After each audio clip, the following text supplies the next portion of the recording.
This episode of Conjuncture was recorded in London in May 2024 and produced with support from the Trinity Social Justice Institute and the Antipode Foundation. Welcome to Conjuncture. My name is Jordan Camp. I'm really pleased to be here with Nick Beech. Nick is the co-leader of the Stuart Hall Archive Project at the University of Birmingham. He earned his Ph.D. from the University College London. His work focuses on histories of architecture, the New Left, and London. As a leader of the Stuart Hall Archive Project, he seeks to find forums to promote engagement with the archive, as well as to bring out unpublished materials.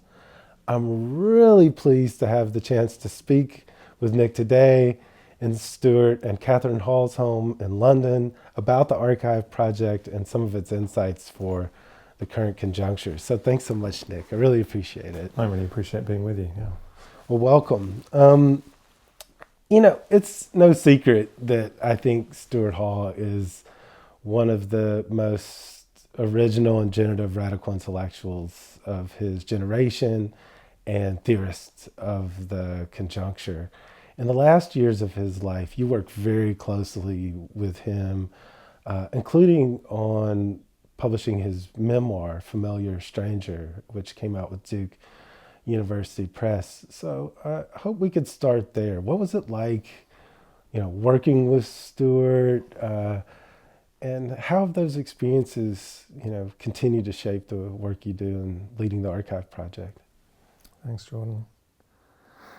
I mean, I think the first thing I'd say is I didn't work with Stuart. I worked for Stuart. I was invited by Catherine at a time when Stuart was quite weak physically. So he was working on what became Familiar Stranger, as well as a number of different essays and articles, including the preface to the 35th anniversary edition of Policing the Crisis and a number of essays on neoliberalism. But he wasn't able to work at the computer anymore. He wasn't able to work with the keyboard anymore. And so he needed some support in transcribing from handwriting to the computer so that other people could edit it and use it. And that was ostensibly what I was asked to do. So I would visit for 4 hours on a Friday morning every week and transcribe his work. At beginning, I was just upstairs whilst he was downstairs, and I was just working away on his handwriting.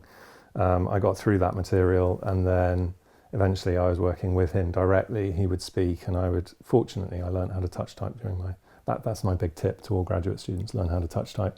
I was able to transcribe directly from his voice. And it's in that period also that I started to work for him to respond to emails, and I understand that one of them may have been to you, to send emails to people. So I learned about his writing, about his history, and how he worked.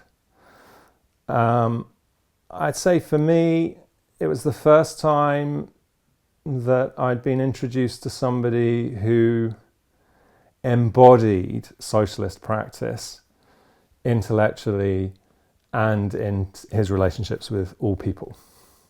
He was an extraordinarily generous human being with his time, with his energy, and with his ideas.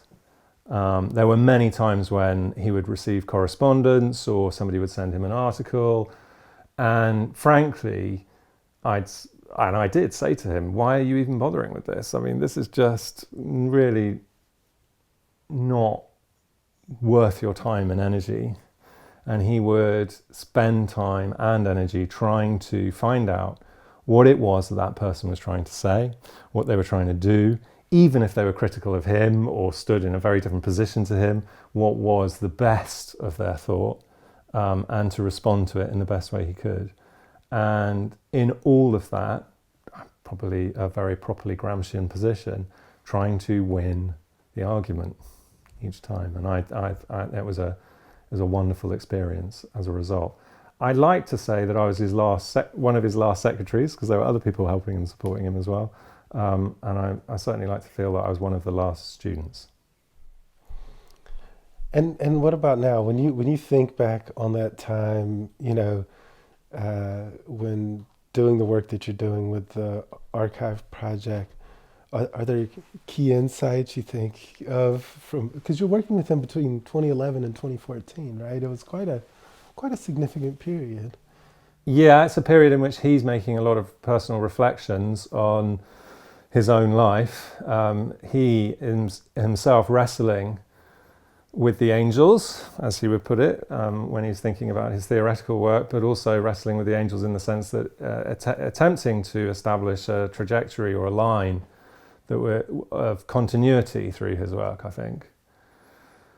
I think what I understood through the conversations that we had was that many of the political and theoretical questions that he'd raised throughout his life remained unsettled. Certainly he was still very concerned about his interpretation of Marx. That was still a live, charged problem for him. I don't think that's just the fact that he was writing the preface to Policing the Crisis and trying to make a claim for what conjunctural analysis might be. I think there was an ongoing struggle with whether his interpretation of Marx, as he understood it, was adequate to what Marx was doing. And again, I mean, obviously for me, I was like, well, who cares? You're Stuart Hall. It doesn't matter. You just say what you want. And he was like, no, we have to continue to try and figure this set of problems out in response to the contemporary present conjuncture. So, and that's just one example of the many instances in which he was returning to earlier work and trying to think it through in relation to the present, often reassembling the terms of the past.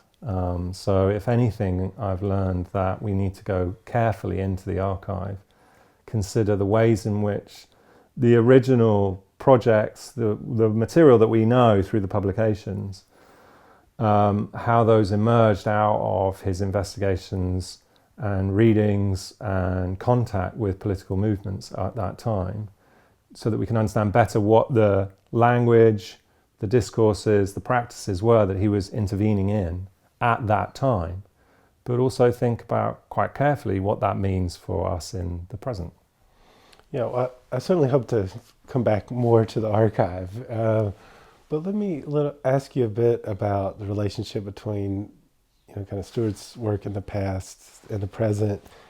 In a recent paper you penned on Policing the Crisis, the classic, collaborative work of Marxist cultural studies that he produced, you argue that it provides insights about architecture, the built environment, the geography of Britain in the 1970s that exceeds most of the urban studies literature on that topic.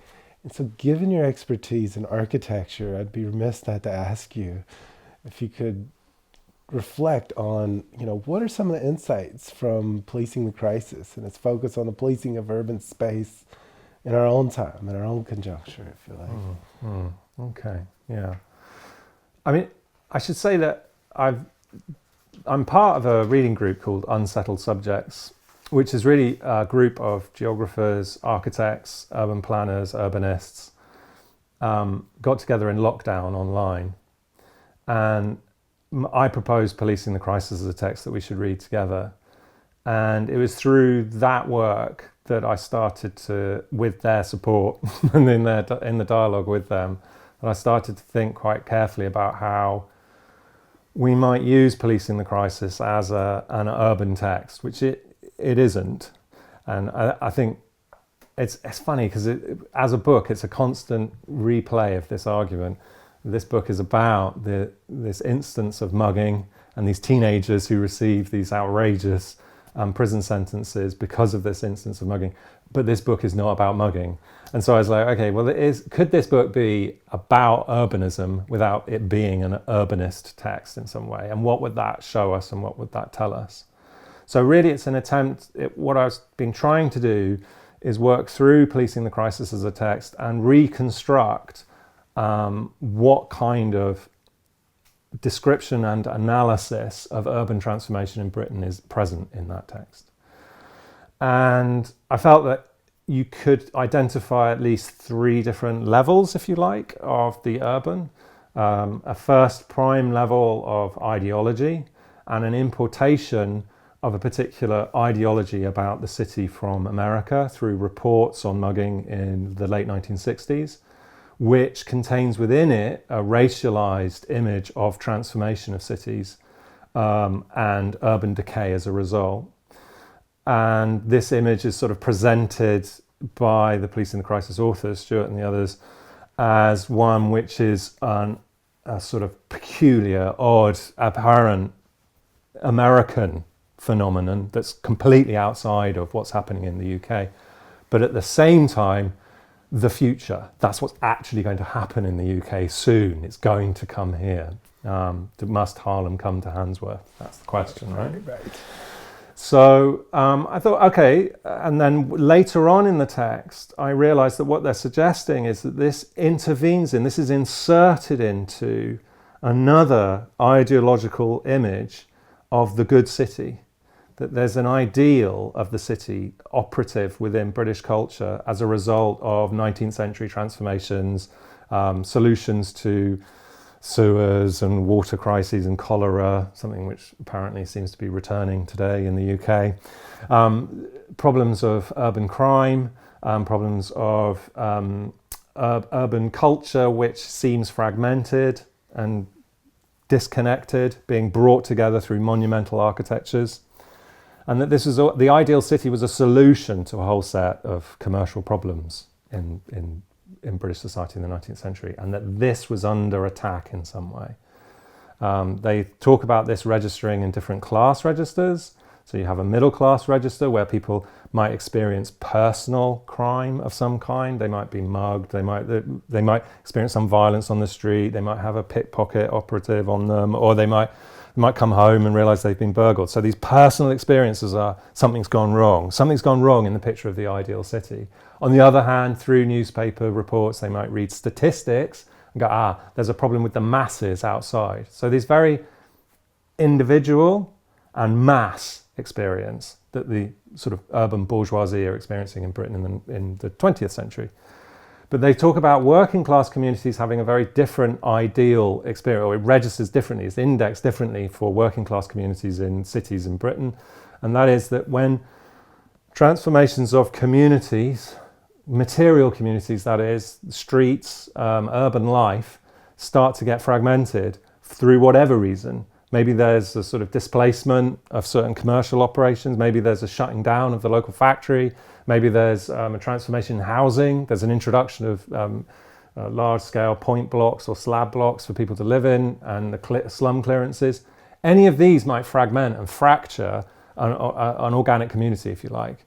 And that's where the registration of something's gone wrong with the ideal city happens. Now, if you then insert this racialized story into that, through the speeches of Enoch Powell, but also these reports of what's going to happen in the future as a result of what's happening in America, then you've got a set of ideological problems, but solutions as well. Mm-hmm. Then you can start to say, okay, well, we know what the solution to this problem is, and it's through policing. Yeah. So that's one level at which they operate. At another level, they start to explore how the urban is itself a set of technologies and a set of practices of social control. Mm-hmm. That's when they look into the different technologies and techniques that are being developed in the 1960s by the police through reorganization of police structures, the introduction of these special forces that would go out with specific goals rather than general policing, originally planned to be for sort of looking after gangsters and organized crime, but actually directed towards very specific urban spaces, and particularly urban infrastructure. So in fact, what you get is the hyper-policing of railways, of canals, of urban parks, and through that, a drive to identify people who are not supposed to be there, again, heavily racialized.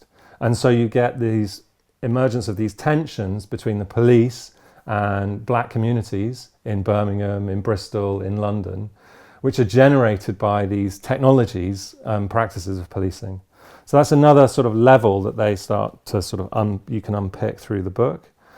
And then on a final level, this sort of what I think is still the most extraordinary chapter in the book, the final chapter, where a whole culture of urban life and the infrastructures of urban life of the street hustler that they describe, which seems to be both a part of these ideological and these practical sort of like systemic control mechanisms. It seems to be the product of those, but also outside of and resistant to and productive of an alternative urban life that's happening. I noticed that at the end of the book, there's both a claim for this fraction, this class and racialized fraction being potentially a transformative group, which is retreated from. So it's actually quite a hard read. Policing the Crisis is not a book where you come to the end and go, okay, we've got a solution. There's something happening here. There's a positive movement here. The conjunctural analysis is an analysis of a conjunctural crisis. And I think that is something that urbanists and architects find as an argument very difficult to bear. Because if architects and urbanists want anything, it's to be the people who provide solutions.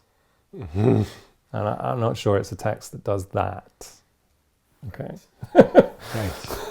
Yeah, I mean, it leaves you with a sense of there's hard analysis to do. I mean, right? I mean, it kind of ends with a provocation to do more analysis of the political challenges of the moment. I think it ends with an invocation that more analysis is required, but also new political practices are required. That's right. In which those professionals who see themselves as servants providing solutions to communities who are external to them, that's just wholly inadequate. Yeah. And I think the sort of origin of Policing the Crisis is one in which a student within the Centre for Contemporary Cultural Studies, Chaz Critcher, comes in from his community activist work in Birmingham at 42 Hall Road.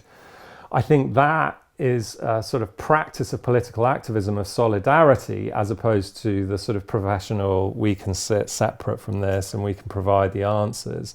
It's actually, there's a dialogue inside a praxis rather than a sort of an external professional view of what's happening in the world, and then I can come in and fix it, which again is very much what architects are invested in, not as people. I think they're very desperate and hungry for different ways of practicing, but as a sort of a professional formation, a disciplinary formation, it's very much trapped in that. I appreciate this emphasis on the local context and politics as well. I think, some of that might be lost on international readers, right? That Enoch Powell's famous Rivers of Blood speech is in Birmingham in '68, right? That, the events of those three, young people from multi-ethnic backgrounds that are criminalized, that's happening right there in Handsworth. And so, some of those details really matter, I think, for understanding the intervention of the text, as I understand it. I could talk about Policing the Crisis for the whole time. But I'm really eager to talk to you about the Stuart Hall Archive Project, which you're co-leading and you describe as a dream project. Can you talk about some of this work? Who are some of your collaborators? What are some of the initiatives? What are some of the things you're most excited about for this project? Okay, so the Archive Project's a 3-year project. It's directly funded by the university, so it's not one of those projects where we've gone out to an external grant body with a pre-arranged plan and got external funding. The university itself has put the sort of floor into this. I'm working with colleagues at the University of Birmingham. I came in new to the university in August last year, in 2023, and we developed the project, the three of us. So there's Pat Noxolo, Professor of Human Geography, and Becky Roach, Associate Professor of English in the English department. So we work across the university in different departments altogether, in different colleges. And the sort of organisation of the project is divided into three. So I really lead on this strand called readings, which is really about trying to find out what's unpublished, what inside Stuart's papers have not been published, have not been made accessible to the public before, or even if they have been made accessible in a form that doesn't survive, so perhaps a radio script or a TV script or whatever. So is there some way we can identify what these lectures, essays, review articles, chapters that were written for books that have remained unpublished, can we recover those, put those into some publishable form with enough apparatus around them so that people can understand the context in which he was intervening, what was going on at the time, who he was addressing, and make those accessible to people for the first time in a way. And at the same time, can we use the archive to understand the publishing record? So we've got, with Duke University Press Selected Writing Series, we've now got Stuart's material, his body of his work, accessible in a way that hasn't been accessible before. But there's always a danger in that then he's reduced to the published writings. That's what Stuart is. He's this series of essays that have been published before and now have been collected together. And actually the archive can tell us the way in which those essays and those books have emerged out of a much wider dialogue and set of engagements than we might imagine. So although the archive tells us about his work inside the seminars of the Centre for Contemporary Cultural Studies and in the Open University, it does tell us that. It also tells us about the various different political campaigns and public forums in which he was engaging throughout, which often are the origins for what then gets published. So that's my sort of strand of the project, if you like. Pat Noxolo is leading a project with her researcher Rita Gale, which is really trying to think through how contemporary constituencies, and particularly the extended Caribbean in Birmingham, might have different questions, might have different concerns, might have different ideas and concepts that they're working with that could be brought into relation to Stuart's work, illuminating their concerns and their questions and their problems today, but also shining new light on what Stuart was arguing in the past. So back to that question of conjunctural analysis, we reassemble our concepts in the present as a result of the political conditions and the structures and forces we're working with and against, but that also then reassembles the terms of that history that we've been exploring to get here. So I think her work with Rita Gale is going to be very important for bringing new audiences to Stuart's work, but also new terms and new problems and new questions. And then finally, my colleague Becky Roach with Katie Parsons, they will be working on the question of how, through the process of digitization of the archive, accessibility is gained, but accessibility is denied through digital media. So bringing Stuart's work into digital domains, but at the same time bringing his ideas and his questions to bear upon digital humanities. Finally, I should say as well that our archivist, Rebecca Adams, is engaged in, for the next 2 years, working through the archive, which at present is pretty much in the same state as I brought it to the university in. So I was tasked by Catherine Hall. She invited me to bring the material up from the basement, if you like, and I really sort of like spent a whole summer just bringing the papers up off the shelves from the basement and putting them in boxes. That's kind of the condition it's in. It's 102 archive boxes with a basic list of materials, a list which is in itself incomplete in its description. So Rebecca Adams is doing the thorough work of going through, developing a structure, a coherent structure that we can use to work through a catalogue, indexing it fully and making it properly available to researchers. I will say I'm glad I got to look at it before, because you could see the VHS and it'd say, Gramsci on it or whatever, and get a sense of some of the materials that Stuart was working with. So thanks for this work, Nick. As part of this, you've discovered a previously unpublished manuscript, A Cure for Marriage, a case study and method, which I know you're currently editing and completing for publication on this Duke University Press series of Hall's writings. So could you talk a little bit about that book? I know he was working on that in the late 60s. What was the context that shaped the text? What's the book about?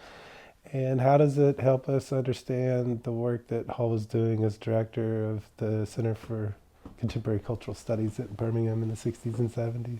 Yeah. Well, so when I was originally bringing those files up from the basement and putting them in boxes, one day Bill Schwartz was visiting the house, and he was stood sort of surrounded by all these boxes, sort of half filled with materials, as I was trying to sort through in sort of basic structure of, well, this looks like Centre for Contemporary Cultural Studies material, I'll put it in this box. And he was sort of like, this is extraordinary, what an amazing amount of work. I don't suppose you've seen A Cure for Marriage? And I was like, I think I have, yeah. I've definitely seen a thing called A Cure for Marriage. It's over there. And it was this sort of thin folder with some papers in it. And he picked it up and he was like, no, that's not A Cure for Marriage. And I was like, okay, well, that's not A Cure for Marriage, all right. And this is a running joke, right? Okay, so whatever it is, it's not A Cure for Marriage. But okay, so he continued to ask me, so if you come across A Cure for Marriage, let me know. I'd be really interested to see what's in there. Okay, so in fact, I did find A Cure for Marriage. It's a manuscript that's spread over 3 volumes, 2 bound, 1 unbound. It's about 120,000 words. It was a study conducted in 1968 from January to around September. It was a study conducted at the Centre for Contemporary Cultural Studies when Richard Hoggart was still the director, and Stuart was the research fellow still. He wasn't even acting director at that point. Richard Hoggart was very much the director. And it marks a major study which is of a period of transition at the centre. What I mean by that is Richard Hoggart had really established the centre on his model of what cultural studies was. We can reduce that down, if we like, to a sort of lever-sight study of working class and mass cultures. The interpretation of film, of popular television, of radio, of popular music, etc., using the techniques of literary analysis. An acknowledgement that there would have to be some confrontation with sociological analyses of mass communications, with a real resistance to that model of research, particularly sort of mainstream American mass communication studies. Stuart, I think it's very clear from the start, from what we can see in the archive, had a more ambitious model of what cultural studies could be. But nevertheless, the seminars were being run as directed by Richard Hoggart. Now, there's a memo between Richard and Stuart of around about 1968, January, February. It's not clear who from or who to, but it basically says, I think we've got a solution now. Morale has raised amongst the students. What's meant by this is that the graduate students, they're all working on their own Ph.D. projects. The idea was that they would all come together in a seminar and share work together. And Richard Hoggart's idea was, okay, well, each week we will do a close reading of some piece of popular material, whether it's a pop song or an article in the newspaper or a novel. And largely, Richard Hoggart chose what they were going to do. And each week, a student would be asked to do this close reading. And each week, by the end of the seminar, Richard had taken over and said, well, this is how you do it. This is what reading for tone and reading for close reading of what's really implied and all the connotations inside this text. This is what we can really do. And morale had dropped off. Students really didn't appreciate this. Stuart's innovation was to say, no, why don't we swap this round? Instead of changing the cultural artifacts every single time, why don't we just stick to the same cultural artifact? There's this short story called A Cure for Marriage in Woman magazine. Let's just spend 2 terms reading that. And each time we introduce a new method of analysis. And this really goes back to the problem that people were having with close reading, was that they were reading for the structures of society that were evident inside this cultural artifact, and Richard Hoggart was asking them to do that sort of intuitively. And it's like, well, we can't all intuit what's going on inside there. We need some methodologies and some sort of theoretical framework to work through what might be happening inside this text and analysing this text. And that was Stuart's innovation, really. And they throw everything at it, at this short story and Woman magazine. They go from mainstream mass communication studies and their techniques of qualitative and quantitative analysis through Levi-Strauss and Roland Barthes, through to Jean-Paul Sartre and many, many others. So it's an extraordinary panoply of research methods that are applied to the analysis of this short story. Through the draft that we've got, we can see how that starts to get developed and evolve into a coherent research proposal by Stuart Hall about what distinguishes cultural studies from either literary studies or sociological analysis. And it's articulated in and through Sartre mainly. The identification of the mediations between the individual, whether that individual is identified as the producer of the short story, the author of the short story, or the individual as the recipient of that short story. It doesn't really matter, actually. It's the cultural artifact as the product of these mediations in society, and how those could be identified. Levi-Strauss is really important in there. Sigmund Freud is really important there. Although I would agree with Tony Jefferson, who argues that Stuart doesn't really engage with psychoanalysis and the structure of the psyche, but what he does do is start to think about concepts of the dream work and the analysis of dream work that Sigmund Freud institutes. He does that for cultural artifacts. So he starts to introduce concepts of overdetermination, of condensation and displacement, which he takes from Sigmund Freud, in around 1968. It's also in that period that the students at the centre, encouraged by Stuart and Stuart's wife Catherine Hall at that time, to institute a sit-in at the university contesting the organisation and structure of the university, to basically democratise the university and introduce student voice. And the members of the centre, the students at the centre, start to lead in that sit-in and protest movement. And Stuart fully supports them. And in fact, a lot of former members of the centre and other students who weren't part of the centre have reported just how powerful it was to have Stuart Hall come in as a member of faculty and speak to the students with quite revolutionary tones, right? And inspiring rhetoric which they could respond to and utilise in their contestation with the university. Now, Richard Hoggart found that very uncomfortable, and he retreated really from the centre as a result, because he was placed in a position where the other professors, he was the professor, and the other professors at the university started to put him under pressure, because they were saying, well, it's your students and it's your research fellow that are doing this, make them stop. And I don't think Richard was comfortable with doing that. But so he gradually retreats, and Stuart starts to become the acting director and then eventually the director. I should also add that through the text, you start to get the introduction of feminist literatures, which it doesn't start with. So although it's approaching a woman magazine, the biggest selling magazine in the country directed at women, and although it's analysing a story which is about a housewife who becomes disaffected in her marriage, that's the sort of central sort of premise of the short story. They do not begin with a feminist position of any kind, and they begin with feminism. But by the end of the project, they've started to introduce feminist critiques.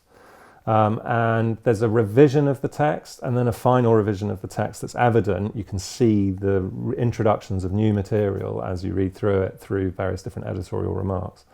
And you can see a sort of grappling with feminism and the emergence of women's liberation, which again is really introduced into the home by Catherine.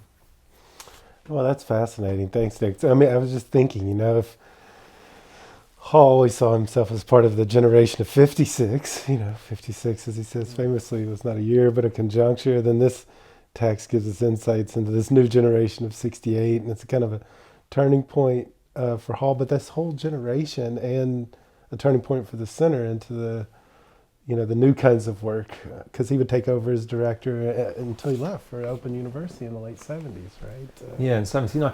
Yeah, that's what's at the core of what the analysis of this text, or the research around this text, is what we're trying to establish, is the chronologies of these and the conjunctural relations of these things. Because the story that's told is 1968 happens to the centre. Mm-hmm.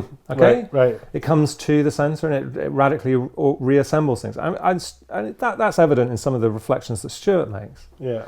But the thing is that he was there making changes too. Yes, sure. Right. So he's sort of priming this transformation, and I think the the thing about the 56 to 68 is really interesting, and his comments on the May Day Manifesto of 67 was always like, yeah, we were out of time. We were in the wrong, we came out with our May Day Manifesto in 67 at the wrong moment because we were already out. It was already something else. Something else was happening. New movements were emergent. There were new social formations with new politics. Okay, we accept that, that's fine. But at the same time, he also talks about how cultural studies is the moment of retreat by the New Left into the universities. Retreat into the universities. Okay, so it's a retreat into the universities because they realised that the New Left project wasn't sustainable in the form that it took in the late 50s. But there's still a New Left project there. They've retreated, but they haven't gone away. And so I think what's really interesting about this text is these two things are happening at the same time. On the one hand, the registering, indexing inside the work of these emergent new politics, and at the same time, the fostering of those, the encouragement of those new politics through an intellectual program inside the centre. So I think it's a really fascinating and interesting text. I think if Hall was sitting here, he'd say, but it wasn't a traditional intellectual or academic project. Yeah. It was an effort to produce an organic intellectual project, right? Yeah. And that difference makes a difference, right? It does. It means that we're always having to be careful in the archive that as much as, especially me, so I've got this real habit of sort of like, oh, there's this essay that's not been seen before, or there's this earlier draft of this essay that's not been before.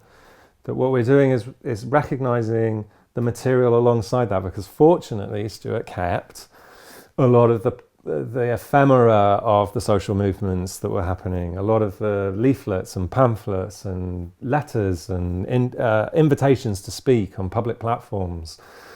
Those instances where he's really responsive to and engaging with social movements. So yes, organic intellectual for sure. Yeah. And you can see some of those speeches and material, some of them unpublished. It's a really incredible and rich range of sources that's been accumulated there. And, as you have already suggested, Stuart wrote some of the most influential works in cultural studies, of course, on the New Left, as an editor, as a speaker. The work was groundbreaking, but he also did a lot of work for radio and television. A lot of our viewers and listeners would have seen the Stuart Hall Project that John Comfort did. You can see some of that there. All of this a part of an effort, as he saw it, to intervene in the conjuncture. So, I want to ask you again, just as a kind of follow-up, to talk about the significance of this public intellectual work, and what are some of the materials in the collection that people could look at in this regard? Interestingly, I've realised that the claim of being a public intellectual is still contested by some. So it's still an argument to be had about that. I'm pretty confident because there were two things that Stuart told me that he was. And that one is a teacher, and primarily and first of all a teacher. And the second was a public intellectual. So I'm going to stick with that. That's for me, like, okay, that's the account that he gave. But I think we're left with then the question of what does he mean by public intellectual, and what does it mean to say that Stuart was a public intellectual? I don't think it means, for example, that he did lots of intellectual work, he did lots of academic and scholarly research, and then was willing to go out and publicize this. I don't think it even means the sort of ideal of a person who is simply eloquent and a good communicator. He is that. He does both those things, right? I mean, he does do research work and theoretical work, and he is a good communicator. But I think what he means by public intellectual is that the problematics that he's dealing with and the way in which he formulates a response to those problematics occurs through public forums and public fora. That it's in contact with and through and mediated by these social and public activism and movements. I I think that's the case, but it's got to be demonstrated. Okay, so in the archive we've got materials which enable a sort of reconstruction of that public intellectual life. Some of it's very simple. We've got the audio cassettes of the radio programs, and we've got the VHS tapes of the television programs and film documentaries. Those are in the process of being digitized. My vision eventually is that we'll have Stuart Hall TV online, and people can just tune in and they can watch the programs they want to watch with enough apparatus around them to see the time and the period and the context in which that material is produced. We've also got a number of treatments for films and radio programs that were never made, or if they were made, have been lost, because in the UK, the BBC, the Public Broadcasting Corporation, wiped a lot of their tapes regularly because they just couldn't sustain and maintain all of that material.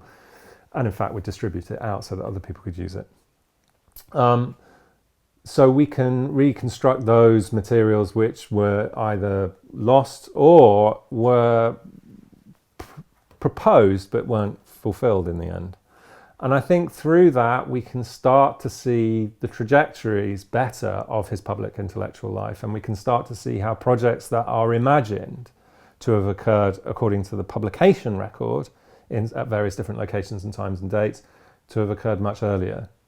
And that I think is quite an important aspect of what's possible through treating Stuart Hall as a public intellectual, that we can see how his arguments are responsive to and intervening in specific political moments that get lost when we start to read them purely as they have then become more generalized, more slightly abstracted, published material.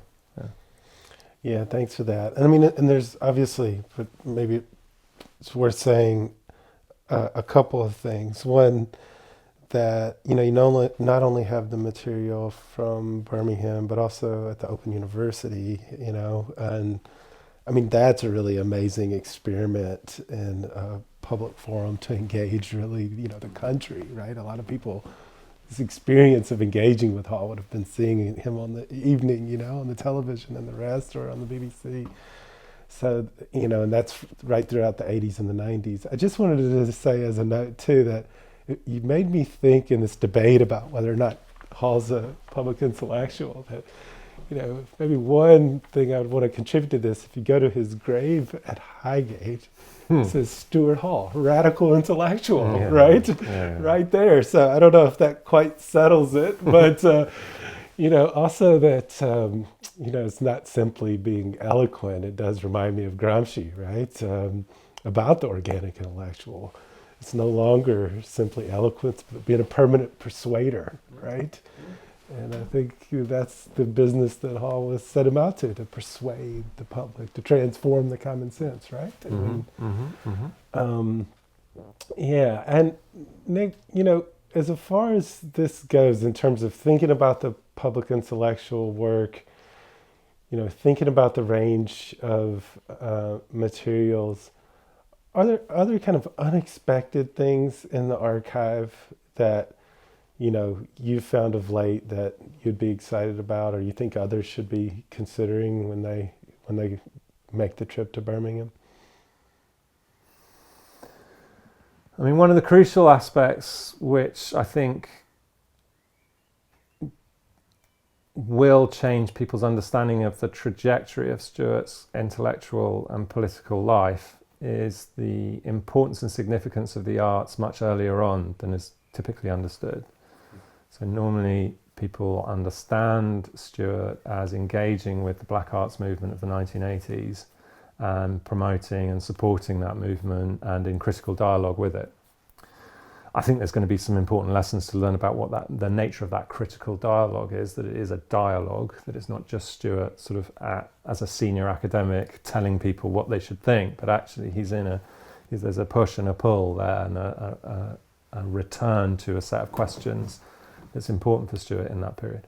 But that we've got evidence in the archive of his engagement with arts much earlier. That also goes for the question of race itself, that there's been a sort of long-standing confusion or conflation of the question of race with the question of Stuart's own identity and location in relation to questions of race and blackness. And actually that then foreshortens his engagement with the question of race to a specific sort of like launch point of the mid-1970s, so the Policing the Crisis onwards, and it's much, much deeper and much, much longer. And some of the claims that Stuart made in the late 90s that people might have been very surprised by, when he says, for example, the origin of cultural studies is not Raymond Williams, for me, is not Raymond Williams, is not E.P. Thompson, it's not Richard Hoggart, it is the anthropological literature of Bahia. The archive allows us to reconstruct those contexts which Stuart was addressing and those questions that Stuart was addressing. We can get a much better... finally, I'm gonna leave on this, but Stuart is often, and has himself at times, accepted the charge that he's a parochial writer of politics, that he's interested in the national condition, the national question in Britain in the 1950s, the 1960s, the 1970s, and on. Again, I think the archive can show quite quickly just how false that image is, and that he's an international black intellectual, not localized parochial intellectual. Yeah, you can see that right through, right? The preparations for the interviews with C.L.R. James, the research on reggae in the Caribbean, the UNESCO seminars that he participated in, the debates about South Africa. But now we've got access to his 1964 notebooks on Cuba. Oh, right. Right? Yes. So now there's a different, this is what I'm saying, it's a much earlier set of questions and problems that he's dealing with that inform those later engagements and those later questions. That's already kind of in his mind when he's thinking about these, and it's already in his mind when he's dealing with questions of what's happening inside Britain. So it's not true that he's a sort of national thinker. Right. You know? Yeah. I mean, even right down to his Oxford days with Henry James, right? Yeah. You know, that part I think has probably been relatively neglected in the intellectual history on Hall to date. There's so much more work to be done about some of that early thinking. So our researcher Katie Parsons is working, for example, on his index cards from the 1950s, which includes his research material for the Henry James doctorate that wasn't completed, right, but also the work he was doing for the Workers' Education Association, the WEA, right, so extramural classes for adult workers. So there's, in that collection, there's all the different quotations and all the different research questions that he was asking around literature. I do think one of the challenges that we face is the fact that Stuart would not, and this is where his interdisciplinarity is quite tricky for people, was not anti-disciplinary, but in fact was one of full engagement with different disciplines and testing them right to their limit. So when Stuart says that sociology is inadequate to the project of cultural studies, that doesn't mean that he's read what sociologists have to say about the same stuff that he's interested in and gone, oh, it's not, those aren't the answers that we're looking for. It means that he actually tried out doing sociology. Mm-hmm. They actually practiced it in the centre, mm-hmm, and tested it to its very limits and then withdrew. And it's the same with literature. Mm-hmm. He utilises literature and he extends literary studies right through. And I don't think he ever lets go. I think he holds on to things and he doesn't let them go. That makes it very hard for someone like me who goes in, tries to understand what's going on, is constantly having his reading expanded and thinking, oh, I've got to read that as well, and I've got to read this as well. It sort of keeps going on. But it's very exciting. It's extremely exciting. And it reminds me a little bit of, when like physicists sort of talk, they're told, doesn't your abandonment of God take all the mystery and wonder out of the universe? And they go, no, it makes it even more wonderful. I feel like cultural studies has that quality in the archive when you go in. It's this question remains open, the problem remains open, and this endless wrestling with it doesn't close it off, it doesn't kill it off. It makes everything possible. Mm-hmm. I think that's quite. If we can open up the archives so people can have that experience, with their own political contestations in the present today, Mm-hmm. to recognize that there are not answers, but ways of engaging with those problems that open up possibilities. Mm-hmm. That'd be good. That'd be good. There's so much more to say about this, particularly as you know, I'm quite interested in Hall's method, his method of reading, the kind of ways that he draws on literature, social theory, creates a new synthesis in doing so. With Gramsci, with Althusser, with Marx, Sartre, you know. But I would keep you all here all day, literally doing so. And I want to respect your time by asking if there's anything that I haven't asked that you would like to add. Just that it's not a question that I can think about with you asking, but just that the Stuart Hall Archive Project, its main purpose is to foster and encourage engagement with Stuart's work. And if there are any people watching or listening to this podcast who are interested in Stuart's work or are researching or working with or in dialogue with Stuart's work, to get in touch with us and to share that work with us so that we can share it with others. I mean, that's really the purpose of our project, is to foster or generate what Stuart called a Lloyd Best kind of public sphere, in which all sorts of different conversations can happen from all sorts of different positions, and haranguing and arguing until the cows come home. Yeah. What a wonderful invitation, Nick. Thank you so much for sharing these insights about the Stuart Hall Archive Project. It's been really a pleasure to speak with you. And thanks to our viewers and listeners for joining us for this episode of Conjuncture. Stay tuned.